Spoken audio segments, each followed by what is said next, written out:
धस यांचे लोक बीडमध्ये गुंडगिरी करतात, माणसं मारतात. सुरेश धस हे बरोबर नाही, टीपी मुंडे यांनी वक्तव्य केलंय. आष्टी मतदारसंघातील लोकांनी धस यांना आमदार केलं. आष्टीतील सर्वसामान्यांवर धस यांचे लोक दादागिरी करतात. बीडचे सर्वसामान्य नागरिक दबावात आहे असं टीपी मुंडे यांनी म्हटलंय. शिरूर तालुक्यातील ढाकणे कुटुंबियांना मारहाण केल्यानंतर ओबीसी समाज आक्रमक झाला होता. त्यांनी शिरूरमध्ये मोर्चा देखील काढला होता. आष्टी मतदारसंघातील लोकांनी तुम्हाला आमदार केलं आणि त्या ठिकाणी धस यांचे लोक सर्वसामान्यांना हाणामारी करतायत. आमदार सुरेश धस म्हणतात की आपण मुख्यमंत्र्यांना भेटणार, तर त्यांनी मुख्यमंत्र्यांनाच भेटावंच जेणेकरून समाजात शांतता राहील अशा शब्दात ओबीसी नेते टीपी मुंडे यांनी सुरेश धस यांना सुनावलंय.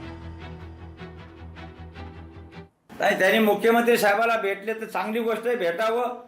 आम्ही मुख्यमंत्री साहेबांना आणखी आम्ही जाऊन भेटू. काही लोक जाऊन शिष्टमंडळांचा काही लोक भेटलेले आहेत, उपोषणाला बसले होते लोक भेटलेले बी आहेत. त्याही ठिकाणी मी गेलो होतो.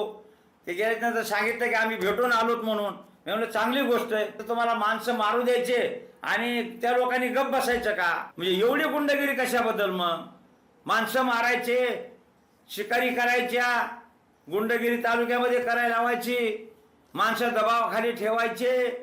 हे असं नाही ना, बरोबर. ते चुकीचं आहे. असं होऊ नये. आपण त्या आष्टी मतदारसंघाचे लोकप्रतिनिधी आहात. तुम्ही अशा प्रकारचं कृत्य त्या लोकांना करू देऊ नये. ते थांबवलं पाहिजे. लोकशाही मराठी ऐका, पहा, जागरूक रहा.